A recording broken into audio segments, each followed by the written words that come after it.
So today is March 29, 2021, and our guest is economist ValentinBolotnyy from Stanford University's Hoover Institution.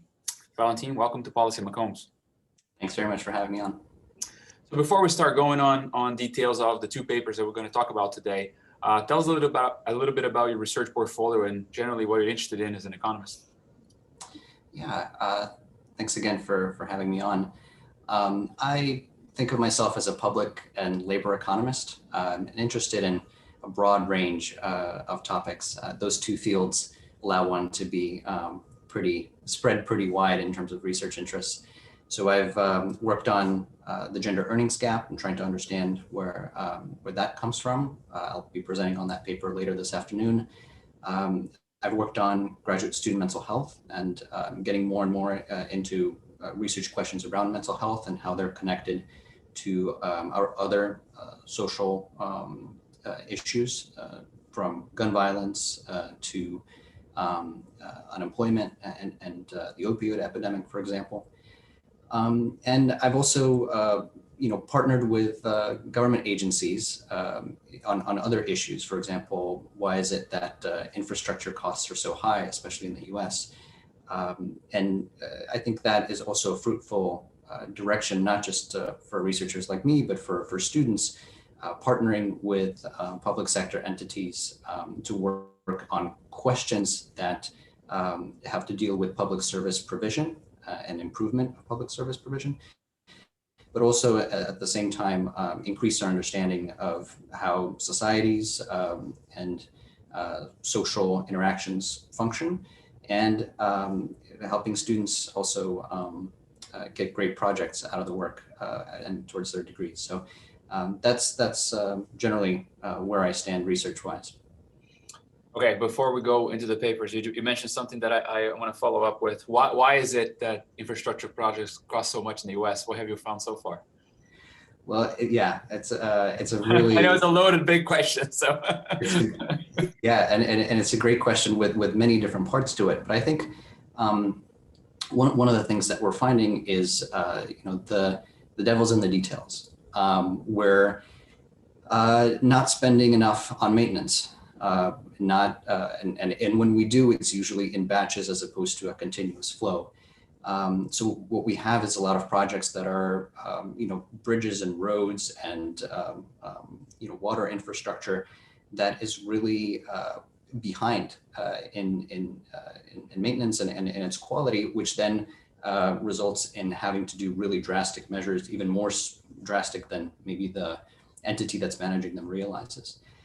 So that's one piece. The other piece, there's been some really good work on this, on the role of citizen voice. We design projects, but then interest groups kind of midway through the project, end up hijacking the project and essentially getting their way, getting the aspects of the project that they really wanted initially but didn't get. They end up forcing those in through political economy channels, and that is a delay, that is a cost overrun. All of those things start colliding. So those I think are the main issues. There's also kind of a lack of competition issues, and that's also part of the story. All right, so let's move on to the topics of today.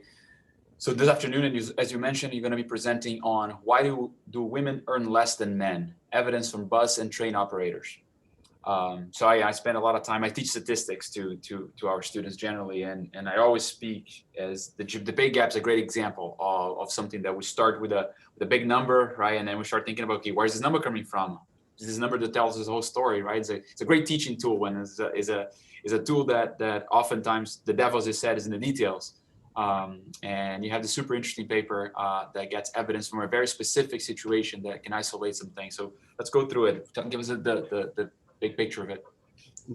That's right. So we focus in on one particular workplace, but we think that what we find in this particular workplace has generalizable lessons for the rest of the United States for what's happening, as you're saying, in the big picture.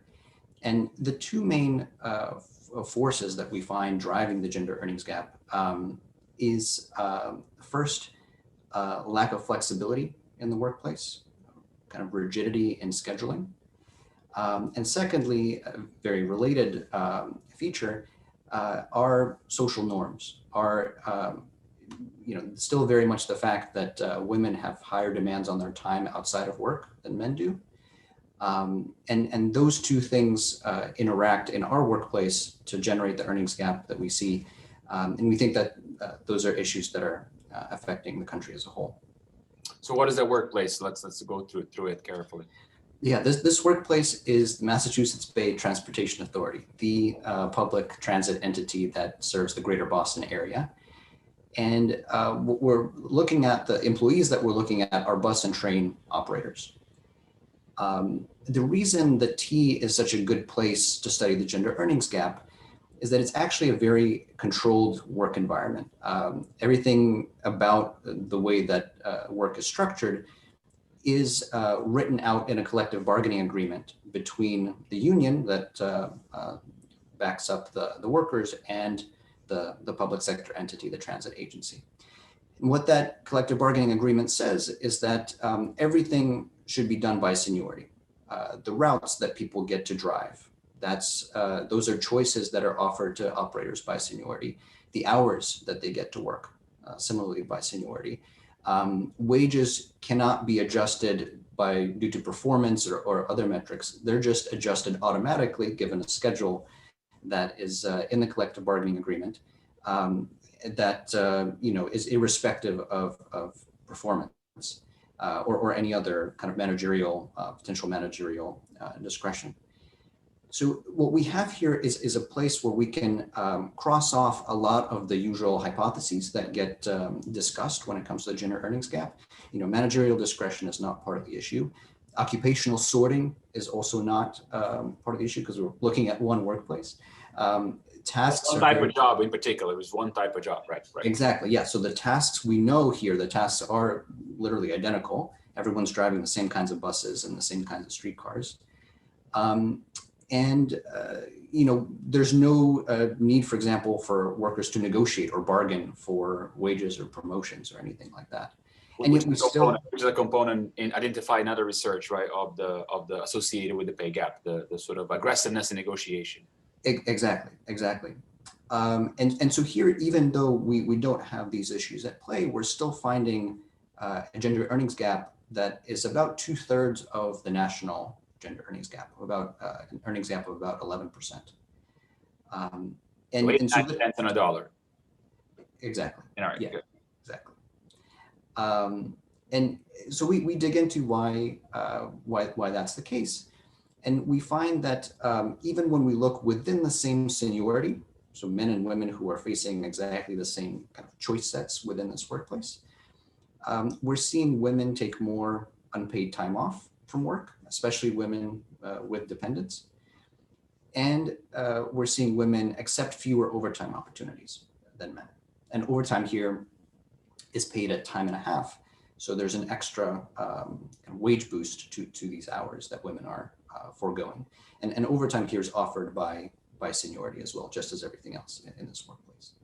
So the routes lead to no difference in pay. It's just the time and when you work is the amount of time you work, and when you work is what actually leads to the difference in pay. Exactly. So and really when you work is also not part of the equation. So if you're working a night shift or you're working 3 hours in the morning and 5 hours late at night, for example, you're still being paid the same amount. Overtime is really as a way of filling in shifts that are going unfilled. So one kind of perverse thing about what's happening here is that women are more likely to be taking leave, and that opens up slots that are then paid at overtime rates that men are mostly filling. So that's what we're finding going on here. All right, so let's talk about some specifics here. So you mentioned the taking overtime. So the decision to take overtime versus not, right? So that you in the paper, you studied this carefully and you tried to look at the probability of going in and taking overtime. And that probability is dramatically affected by gender, but not only gender, crossed with a few characteristics. So go through that a little bit. That's right.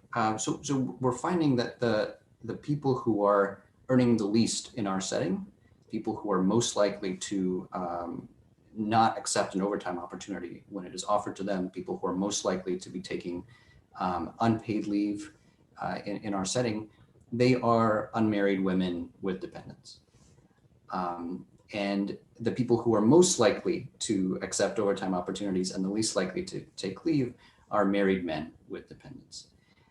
So what we're finding is that through a number of other steps that women are, they have more demands on their time, especially we think through childcare and other caretaking responsibilities. And men, especially married men, they are caretaking in a sense through working more hours, and that's where the social norms that are out there and outside of the workplace are interacting with the construction of work inside the workplace. There is no way for operators to trade shifts within the MBTA. So once you pick your schedule by seniority for the next 3 months, you can't really move that around. And what we're seeing, we think, is that women turn to unpaid leave as a way of generating flexibility in a workplace that otherwise doesn't offer it, doesn't really have it. Whereas men have less of a need to do that, and in fact are more willing to work these extra hours. So that's what we're finding. So okay, specifically talking about the paid leave. So I hope you understand here this a little bit more. So they have what is it? FMLA, right? The family medical leave, and they have the ability to use that. But even the strategic use of that relative to the unpaid leave, it plays a role here, right? Right. So the unpaid leave here is largely FMLA leave. So there's no. Okay. So there's no paid leave associated with this job. Right. There's some limited amount of sick leave, but that actually the number of hours of sick leave that you have that are paid come into play more and more later on in your career. They also increase with seniority. So what you have here is especially the junior folks, right? Especially the younger people who might be starting families or in that process. They are the ones who have fewer days of paid sick leave. And they are the ones who are stuck with the most inconvenient schedules, weekends, holidays, other times when childcare might not be available. And what they end up turning to is Family Medical Leave Act, which is, there's no paid leave for caring for children or caring for older adults or older relatives, for example. In the US, we just have really the Family Medical Leave Act, which is protected unpaid leave. So you can take unpaid leave from work, but not fear having to lose your job in the process.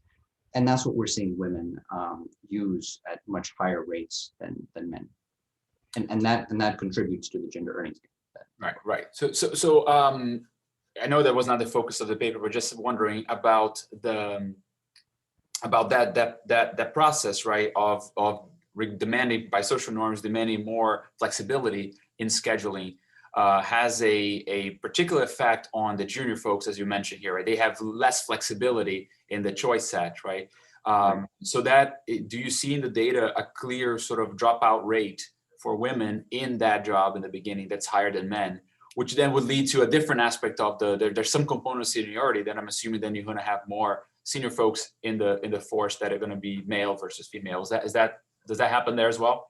That is happening, yes. So the women are slightly more likely to leave earlier than the pension eligible age than men.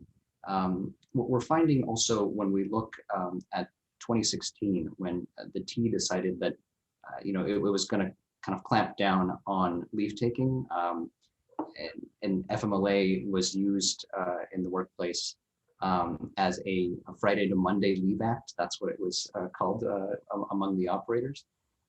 So the T was taking steps to clamp down on that kind of leave taking. And what we found is women taking, as a result, a lot more unexcused leave, not coming into work at all without giving notice to their employer. And so that's we're finding that actually clamping down on the availability of leave and on the flexibility within the workplace, that is a big contributor to the gender earnings gap.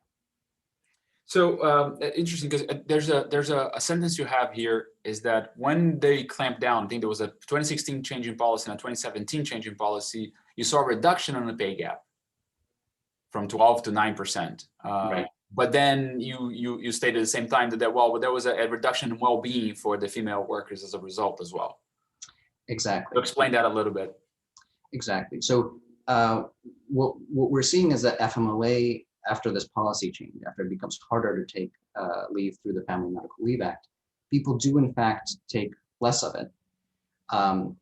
But there's a rise in unexcused leave that's not quite one for one. So FMLA falls by more than unexcused leave rises. I apologize for the noise behind me. But in the process, it's costly. Unexcused leave is especially costly to women. If FMLA is excused and they don't have to fear about losing their job, with unexcused leave, they can actually face layoffs or suspensions.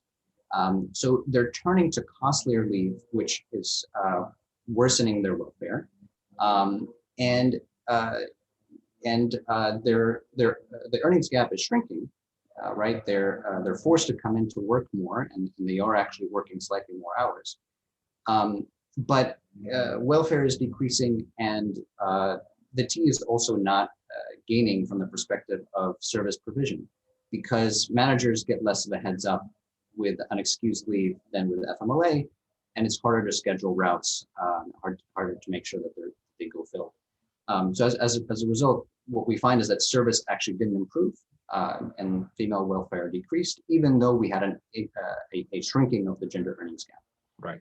And so that we think is quite important when workplaces think about what their aim is, what they're going for.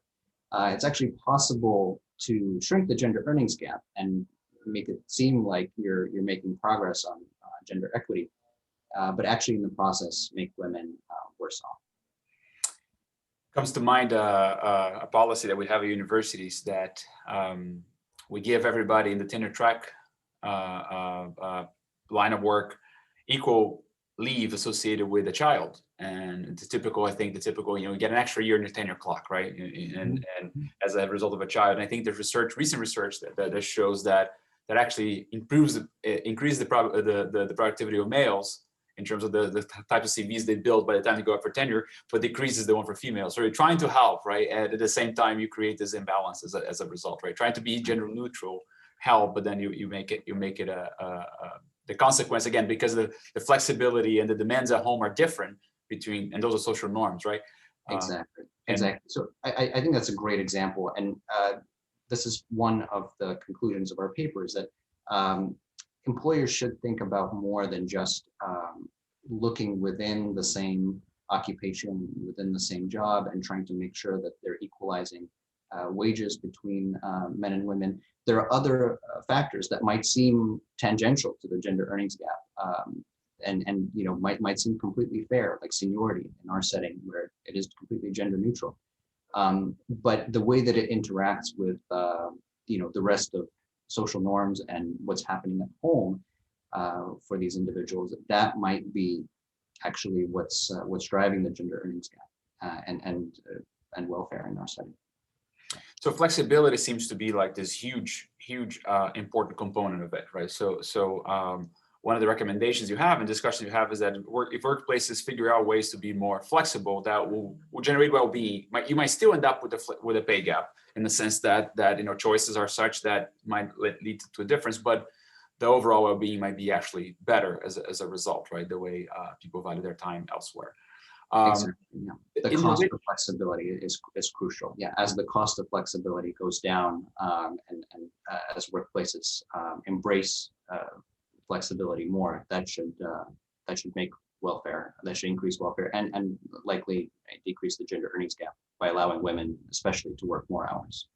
Right, and I just want to connect a little bit to some of the work that been done before on, I think, the MBA work that Marianne Bertrand and co-authors have done on that, right? I think it shows something similar as well there, that it's partly connected to the notion that folks in the junior level in particular, by lacking flexibility, you tend to drop out at higher rates, right? So you might start at the same pay level, and then as things progress, especially in that age where there's more demands at home because it's a time of childbearing and so on, the probability of advancement changes dramatically as a result of it. And exactly. Even though for the ones that stick around, the gap might not be there later on, but there's a huge change in trajectory, right?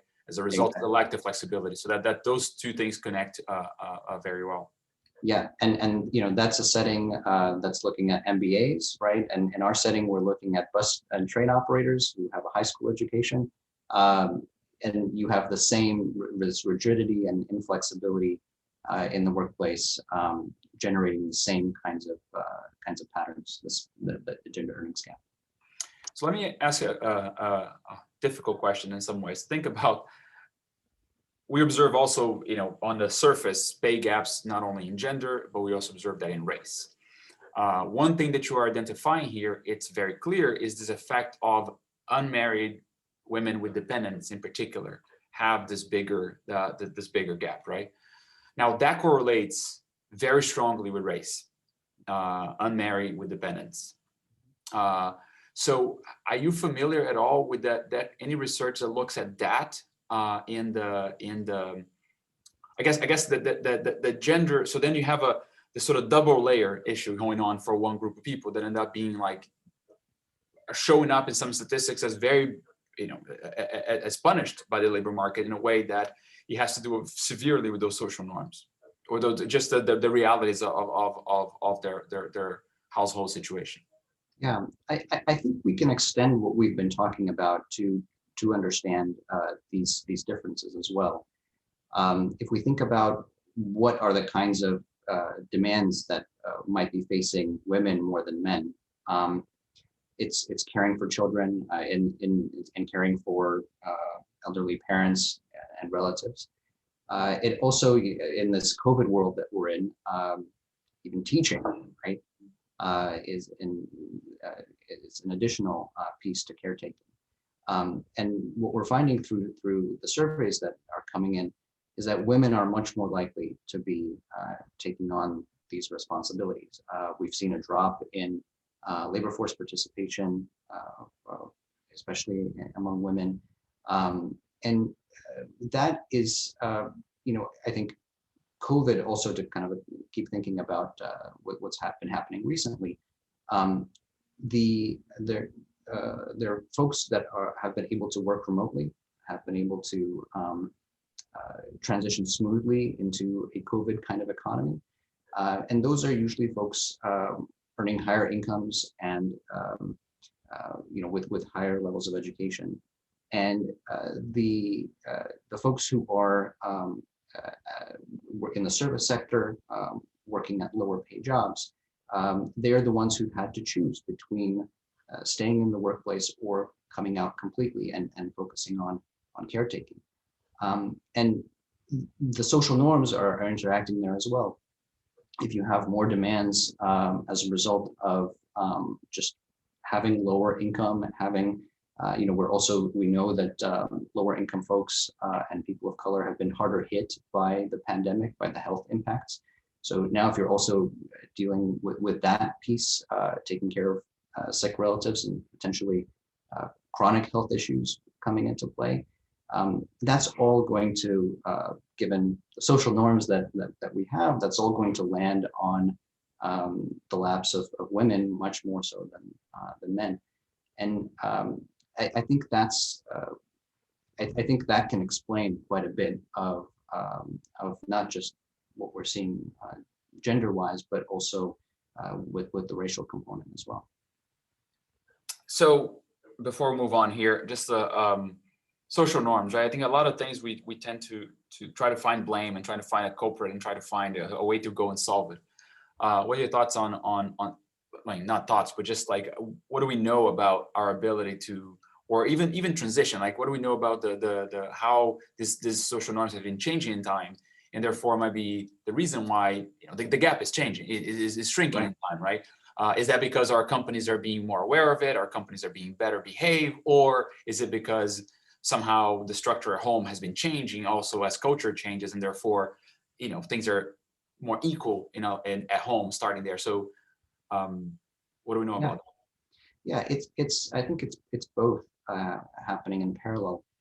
We've had information technology become quite versatile and quite widely used to the point where there are certain professions, pharmacists, for example, are one that essentially have no gender earnings gap. And that's because of changes in the technology that workplaces use that allow for greater flexibility in the workplace. But we've also seen social changes. The birth control pill, for example, has allowed women much more control, right, over how they manage their professional priorities and their personal priorities. We've seen women get more and more going into college and getting higher education degrees. And we've seen, you know, women are still doing a lot more household work than men. But there's been more of a balance certainly now than, you know, 3-4 decades ago, for example. So that's I would say progress. There's been progress in terms of couple equity at the same time that we've had progress in gender equity in the labor market.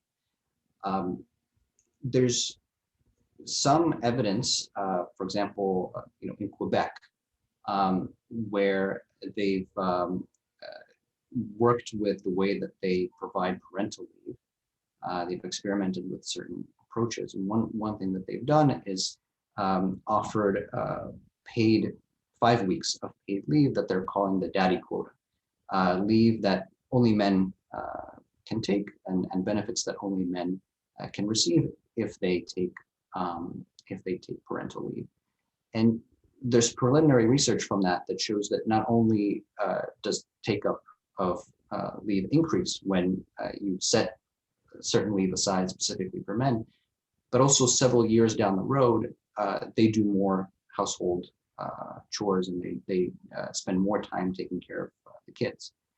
So there's a certain way, I think, in which incentives can be set by public policy to help us move in that direction of greater couple equity and to nudge norms in that direction. All right, so final question on this topic. There's a recent paper that looks at the gender earnings gap on another public transportation device, which is on Uber. And can you comment a little bit on the similarities of your results to their results? I think I'm looking at their abstract here, and in there they're identifying experience as a big component, constraints over where to work. So I think something to do with safety in particular, and men being more willing to work in unsafe locations. And the final one is driving speed. So apparently the choices, again, risk taking from males lead to more runs, I suppose, in the system. That's right. That's right. That setting is, in some sense, the exact opposite of ours, in that with Uber, drivers have complete flexibility and complete control over their schedules, whereas in our setting, operators are very constrained. And as a result, I think that's why in this Uber paper, what they're finding is that you know, the key differences have to do with kind of the nature of driving, men driving faster than women, or with the fact that if you just look at kind of the whole pool of drivers, men have been driving for slightly longer than women, and they have greater experience with where to go when where the rates will increase at which times. But I think when they control for that experience, that part of the story goes away for them. So those are the kind of, I think, the differences. But that is one flexibility is one big difference, and that's a good example of a space where technology really takes flexibility to a very high level. And still choices remain, right? There's still, that's the part that I think it's very interesting as well, is that there's this notion that somehow we can make it disappear everywhere. And like, well, there are the group differences in choices and preferences, and that's might be true because of social norms, might be true because of risk tolerance. There are things that will persist no matter what policies we have. In those two examples, you have very gender neutral policies in the T and at Uber, and still Right. you're going to observe that, right? That realization, I think, is an important thing as well. Is that unless we're reduce those, if I don't know how to change that part. The risk aversion, for example, if there is a difference between the groups, I don't know how to fix that if that leads to higher pay in some settings, right? Right. I think that the question is not whether we'll ever get to a gender earnings gap of 0, but whether 20% or 18% that we're looking at now nationwide, and something like 30-40% for people of color, women of color, that's are we at an optimal now? And I think the evidence generally suggests that we're not. So let's move on to mental health. In particular, you wrote a paper recently on the mental health of graduate students in economics. So yeah, tell us about that. Why did you choose that setup? Was the setup just because were you familiar with where you just finished grad school, or was that any specific reason for that? Yeah, I started the project when I was a graduate student myself at Harvard. And this was winter of 2015, and there was a suicide in the MIT economics PhD program. A graduate student who was also in the 3rd year, just as I was, and our cohorts were very close. And at the time, we were also lucky to have departmental leadership and just general interest and energy among the students to understand mental health issues among graduate students better, to understand why something like this could happen in our community, and to do something about it. And I ended up collaborating with another student in the Harvard economics program, and with Paul Barrera, who's until recently the head of Harvard University Health Services.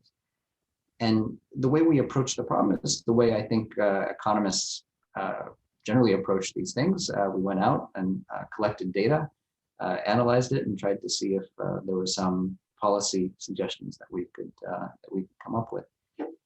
What we found when we did our surveys is that there are really high rates of depression, anxiety, and even suicidal ideation among economics PhD students.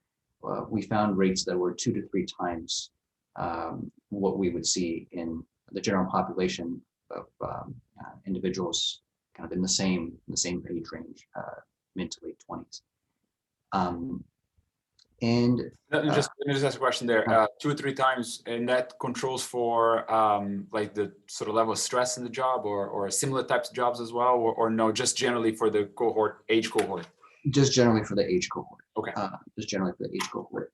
There's additional work that's been done. Harvard now has a graduate student mental health initiative that's university-wide, where they're doing similar surveys across other graduate departments. And generally what they're finding there are even higher rates than what we found in the economics department. Really? Prevalence rates of moderate and severe symptoms of depression, anxiety of 20% plus. And we were finding something like 17-18% in economics programs. So that's that's really high. That's really high in terms of just in absolute terms and in relative terms. Those are really high numbers. And just to again immediately go into the selection the selection aspect here. Is there any reason to believe that graduate students, just the type of people that decide to go into PhD programs, and or even people that do the things in life in order to be a graduate student at Harvard in particular, right? Is there a selection that leads to people that have more tendencies of mental health problems, or not? There's no reason to believe that. There is slight selection in that we see this when we ask students, were you diagnosed with a mental health issue prior to coming into the PhD program? And those rates are slightly higher than what we would expect, but not enough to explain the giant amount, the large numbers you're finding, right? Exactly. And we're also seeing that students towards the end of their PhD program are experiencing much higher rates of these symptoms than at the beginning of their PhD program, even though when we look at the cohorts, they're coming in with a similar prevalence rates of mental health issues. So there's kind of course, this is not a causal study that we performed. We collected data and correlated things, but there's, I would say, kind of a preponderance of evidence to suggest that this time spent in PhD programs has a significant negative effect on mental health. And we dove into some of the reasons why this might be the case, and what we're finding are things that have also been talked about in the U.S. broadly, and in fact in developed advanced economies broadly. But we think there's a particular amplification of those forces in the graduate programs. So increases in isolation and loneliness, a lack of social support, whether it's from fellow students or from advisors, or even outside of the PhD program. In particular, this is an issue for economics students, a kind of normalization of suffering. Very few economics PhD students, even those experiencing some of these really awful symptoms, are actually going and receiving treatment. And about 2 times as many students, graduate students writ large at Harvard, for example, who are experiencing these symptoms are getting treatment. So that's also, we think, an issue. And we zoomed in specifically on advising relationships. That's where that has, in conversations that we've had with students and also in the survey data that we collected, that was, that's where the sirens were blaring. And what I think our most valuable insight there is that it's not so much the quantity of number of meetings that students have with advisors or how many advisors they have. It's the quality of the relationship. And with advising, it's tricky because advisors are both evaluators. They're the ones signing off on the dissertation and writing recommendations for jobs. They're also sources of support, or they're supposed to be, who are guiding the individual through the program and trying to make sure that they succeed. But what that generates, that tension generates potential for a lack of trust, or not very high levels of trust. And we're finding students telling us that they really can't be honest with their advisors about not just personal issues and mental health issues, but even research progress and what they want to do after they graduate. And that kind of tension, when you're putting your whole life or 5 or 6 years of it into this work, that tension can really, we think, hurt mental health. And if it's accumulating over years, that can be particularly acute towards the end of the program when these kind of very big decisions start becoming very salient and very important. Yeah, so I mean, anybody that had gone through grad school will realize that a lot of what you're saying is not surprising, right? So a lot of times when you're finding research data on something, you're like, oh my God, this is surprising. If you've gone through grad school, you know that all you're saying makes absolute sense. You know exactly how fearful can be a conversation with an advisor sometimes if you're having trouble and so on. So I'm sure a lot of people relate to that, but clearly the levels is what I think is very surprising. The level of not getting to a point of just that this is a very stressful time in your life, but to a point where now you have actually derived mental health issues associated with it. Right? That's what gets really scary. But at the same time, I think you mentioned a couple of things that are I think sources of variability that might be interesting to explore here. And I wonder if you have any information on that. So first, you mentioned the notion of isolation.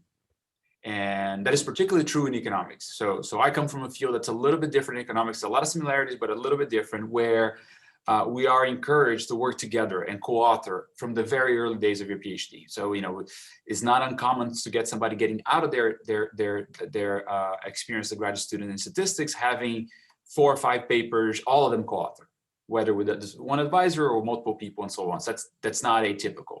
And that's sort of similar to what the model you see in sciences generally, like if you're working on the lab, if you're working on, yes, you're going to be responsible for a project, but there's a team involved in that. So is there variation in, but you did mention that it seems that Harvard is pointing out to maybe more in other groups, which would be surprising to me. And the other one that I wonder if you have any information on is how much of that is there in the time series, how much of that has an impact on the job market, right? Again, the exit aspect of it. So are the folks getting into tenure track jobs, which are, the most stressful time of the graduate career, it's going to be that stage, right?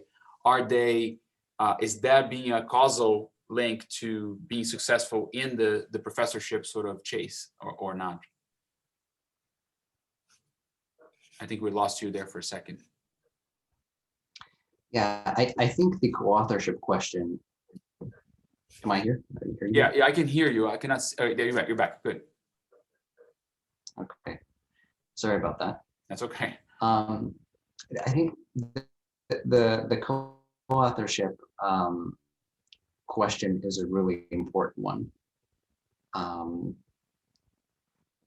think we're. I can hear you. I can hear you. You can hear me. Okay, as long as you can hear me, that's yes. No, I can see. I can hear and see you right now. So. Great. Okay, great. The co-authorship point and incentives for collaboration. I think that's a really great point, and one that we're working with departments on widely.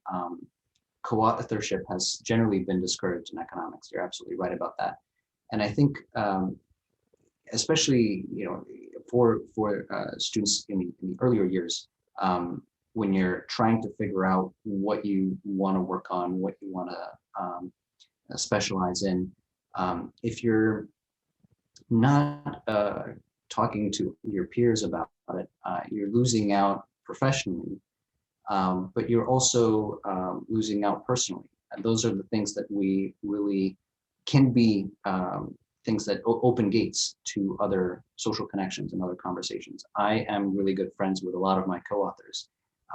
And those initial, the way that I became friends with them was through this environment where I felt comfortable talking to them about research. That's the first, for a lot of students, a kind of good icebreaker in some ways. So if we're encouraging that kind of, those kinds of conversations, encouraging students to create quality social relationships with each other, I think that can go a long way, not just within the PhD program, but also professionally for many years after that. There are other issues, I think, in the lab sciences, for example, and in some of these other programs that are showing higher rates of mental health issues than in economics. You might be working in a group, but if you're supervisor has created an environment that isn't very friendly, you might have mental health issues as a result of that, as opposed to a lack of social connection from your peers. So this is where I think department-specific introspection is crucial to understanding what's going on. And then your question about tenure, I think the one piece of evidence that I can provide is that, you know, we ask students how important are certain things to you from a perspective of feeling fulfilled and feeling like you've had a successful life and career. And the things that we listed and had students respond to were tenure at high-ranked academic institutions, those list of items. And what we found is that depression and anxiety, all of these symptoms were affecting students similarly across all of these items. So if someone was saying that they really value tenure at a high-ranked institution, that's really important to their sense of success in life, they were just as likely to have high, and poor mental health scores as those who were saying that actually that's not that important to them, and what's really important to them is having a high income, for example. So we think that these kinds of issues, at least in grad school, are affecting folks pretty independently of what their desire is for next steps after grad school. But of course, there may very well be that kind of selection that you're talking about, that who goes on to stay in academia could very well be folks who have a lower mental health scores, better mental health scores. Right. It might be just a matter of like resilience, right? That the folks that on a particular cohort might end up having the ability to manage that easier than or better than others, right? And but again, that's a testable thing. I suppose you could look at the same survey when you go to people like 1 year before getting tenure, right? We're looking at comparable levels of mental health there. Is there any work on that on the, I would assume that there is some research done on faculty members at that stage? Not so much, and not so much, and not that I'm aware of, actually. We tried to include questions about mental health in the faculty surveys that we also administered, and we got some pushback on that. I think even with lots of promises of data security and those kinds of things, there were to fill out mental health related surveys and provide that data to researchers. There's work happening now trying to survey other departments, and not just at Harvard, but work in Europe that I know of, and work in other universities. But I don't think any of them have been able to get faculty on board with these kinds of questions. So that's, I think, whoever can do that and do that effectively, I think has a great paper on their hands. So a question linking back to the previous paper: any gender effect in this data in terms of prevalence? Interestingly, very small difference between men and women. There usually is in national data, women are more likely to be experiencing these moderate or severe symptoms of depression and anxiety. In our data, women were only slightly more likely. That surprises me. Not statistically significantly. So. Right. That surprises me a bit, because we have, at least anecdotally, a lot of discussions about how the environment in grad school, in economics in particular, might not be so accommodating, not as so welcome to women, for example, right? There's a lot of discussion on that currently. So I would think that would lead to maybe more unhappiness from one group versus the other. But I guess I'm glad you're not finding a big difference there. Yeah, That's right. I think we're still, when we're measuring, for example, how easy would it be for you, how readily would you raise your hand in a seminar setting, for example, we're finding much more hesitancy on behalf of the female students than the kinds of hesitancy that male students share with us. There are, sexual harassment is much more directed towards women in economics departments than towards men. There are these environmental issues, but perhaps they're causing stress and other issues that are not showing up in these moderate or severe symptoms of depression and anxiety. Yeah. Valentin, well, thank you so much. This is super interesting stuff. I'm looking forward to your talk this afternoon. Thanks very much for having me, Carlos.